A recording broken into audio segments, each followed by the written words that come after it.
Kembali lagi teman-teman. Kali ini kita akan membahas mengenai model labor market atau pasar tenaga kerja teman-teman. Jadi model labor market atau pasar tenaga kerja sendiri menggambarkan hubungan antara permintaan labor dan supply labor teman-teman.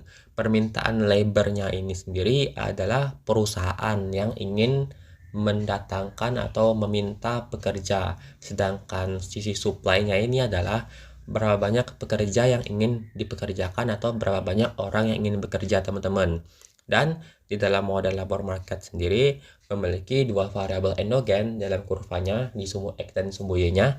Di sumbu X-nya adalah jumlah pekerja atau KL, key labor, dan di sumbu Y-nya adalah wage atau tingkat upah teman-teman.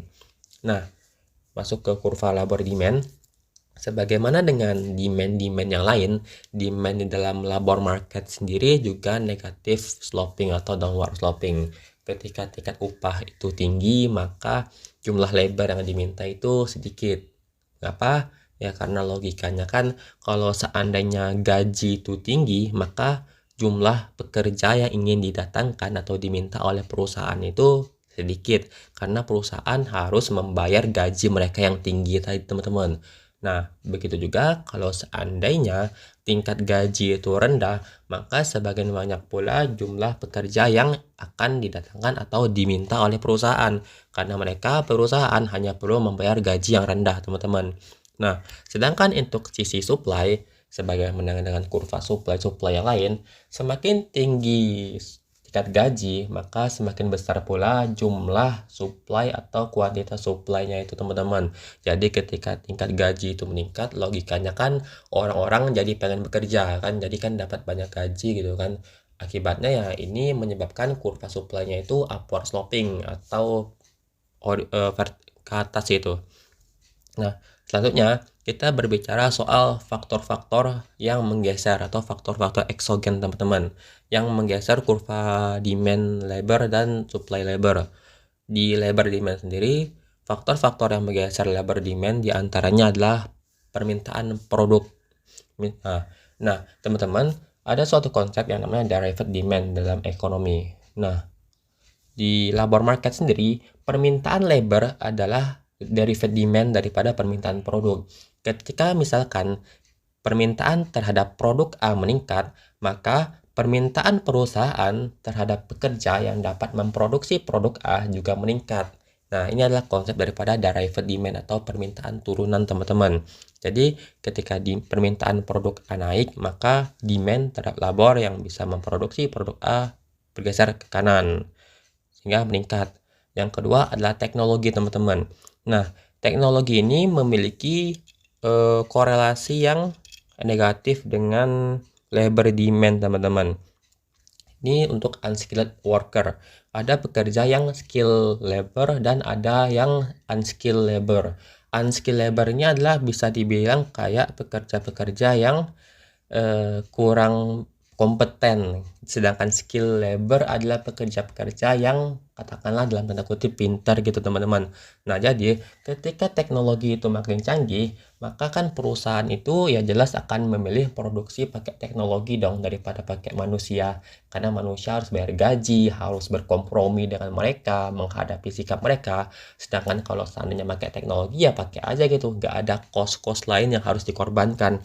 Nah, jadi semakin tinggi teknologi, maka demand perusahaan terhadap unskilled worker, unskilled labor akan menurun.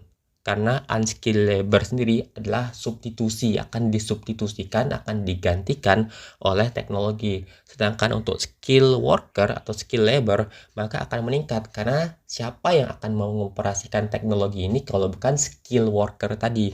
Jadi ketika teknologi makin canggih, demand terhadap unskilled worker akan menurun dan demand terhadap skill worker akan meningkat.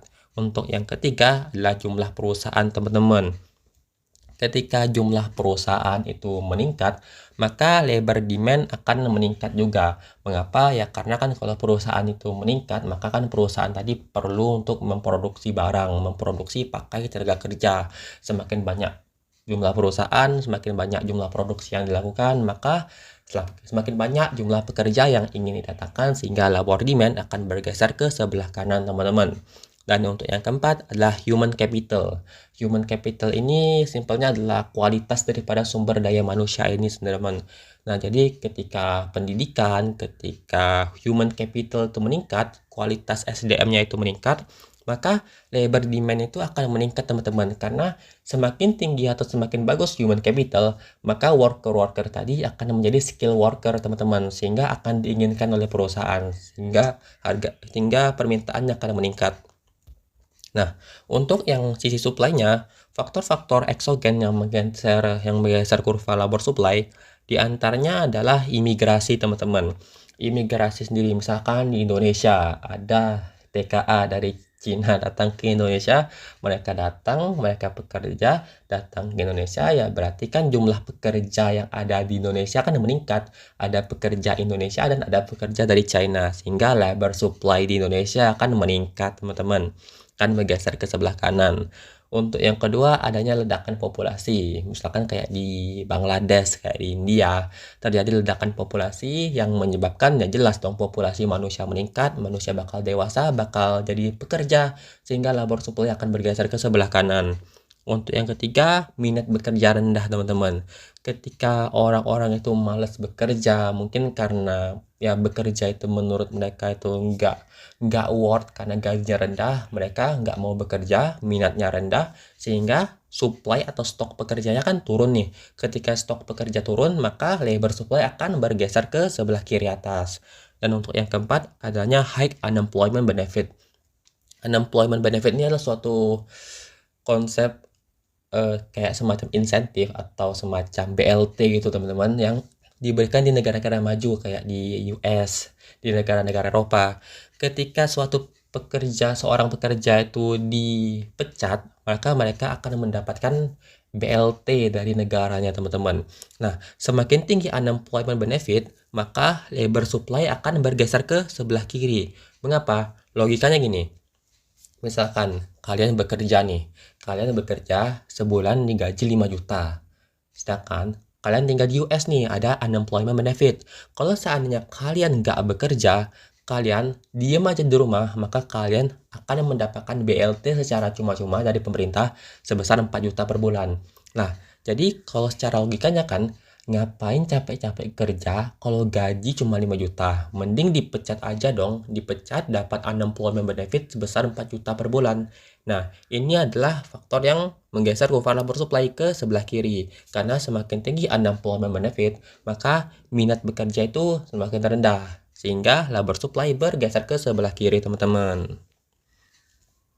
Nah, untuk selanjutnya, di dalam labor market sendiri ada ketidaksempurnaan atau imperfect, atau kita kenal kalau dalam buku Macroeconomy MenQ itu wage rigidity atau kekakuan gaji, teman-teman.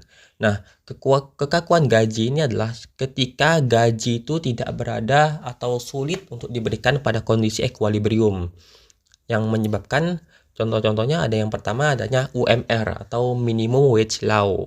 Nah, minimum wage law ini kalau kita berbicara di dalam konsep permintaan barang dan jasa, teman-teman, ini mirip atau ya mungkin sama dengan price floor policy, teman-teman. Ketika pemerintah ngeset harga di atas harga keseimbangan sehingga menyebabkan excess supply. Nah, begitu juga dengan UMR, teman-teman. Ketika pemerintah mengeset UMR itu diset di atas tingkat upah keseimbangan, sehingga menyebabkan excess supply. Excess supply-nya apa artinya? Excess tenaga kerja. Ada banyak tenaga kerja yang nggak terserap. Demand tenaga kerjanya cuma 100, tapi supply-nya 200 karena adanya excess supply tadi. Sehingga 100-nya ini akan jadi pengangguran, teman-teman. Ini adalah penyebab daripada wage rigidity, adanya kekakuan gaji, teman-teman. Untuk yang kedua, ada yang namanya efficiency wage theory, teman-teman. Jadi, di dalam teori ini adalah perusahaan atau pencari pekerja itu rela membayar upah yang tinggi kepada labor mereka, kepada pekerja mereka untuk meningkatkan efisiensi produksi. Gimana tuh? Kan gak mungkin nih ketika pemerintah bayar gaji yang tinggi dengan tujuan untuk meningkatkan efisiensi. gimana korelasinya. Sedangkan gaji yang tinggi sendiri kan itu kalau secara logika kan meningkatkan biaya produksi gitu kan. Kok bisa pemerintah meningkatkan gaji dengan tujuan meningkatkan efisiensi? Nah, ternyata ada korelasinya teman-teman. Di dalam buku makroekonomi Menkyu dijelaskan bahwa semakin tinggi gaji, maka pekerja-pekerjanya akan menjadi lebih sehat. Karena kan pekerjanya ya mungkin karena mereka dapat gaji, mereka bisa beli sayur, beli makan yang bergizi, sehingga mereka lebih sehat dan mereka bisa bekerja lebih semangat lagi. Bisa juga semakin tingkat gaji, maka workernya akan pivot more effort. Workernya akan jadi lebih effort, akan jadi lebih semangat, akan jadi lebih wow lagi dalam bekerja, sehingga efisiensi produktivitas daripada perusahaan itu akan meningkat. Bisa juga karena semakin tinggi tingkat gaji, workernya memilih untuk stay teman-teman. Karena worker sendiri adalah suatu aset bagi perusahaan. Mungkin workernya ini adalah suatu worker yang nggak bisa digantikan karena nggak ada worker-worker lain yang dapat memproduksi barang tersebut. Jadi dengan diberikan tingkat gaji yang tinggi, worker tersebut akan stay di perusahaan sehingga membuatkan efisiensi perusahaan meningkat. Bisa juga karena semakin tinggi tingkat gaji, workernya akan menunjukkan kualitas daripada worker ini teman-teman. Ketika perusahaan membayar gaji yang tinggi, maka artinya si workernya ini itu berkualitas teman-teman. Digaji 5 juta, digaji 10 juta per bulan, si pekerjanya ini menunjukkan bahwa si pekerja ini emang layak mendapatkan 10 juta per bulan. Ini bertujuan untuk menunjukkan kualitas daripada pekerja teman-teman. Dan bisa juga karena semakin tinggi tingkat gaji, maka worker nggak akan cheating teman-teman, nggak akan ada yang namanya principal agent problem. Jadi ketika tingkat gaji yang tinggi, maka si workernya ini akan mikir-mikir gitu ya. Logikanya ketika mereka diberi gaji yang tinggi, mereka akan berpikir kalau seandainya saya berbuat curang, maka saya rugi nih, saya akan dipecat, gaji saya yang tinggi tadi akan hilang. Sehingga dengan diberikan gaji yang tinggi, maka si worker tadi nggak akan berbuat curang, nggak akan main di dalam insider gitu kan. Alhasil beberapa faktor tadi, semakin tinggi tingkat gaji meningkatkan efisiensi produksi teman-teman. Dan untuk yang ketiga, adanya monopoly power of union atau adanya kuasa monopoli dari serikat pekerja atau serikat buruh teman-teman, yang memaksa perusahaan memberi mereka gaji yang tinggi teman-teman di atas equilibrium. Semoga bisa membantu teman-teman.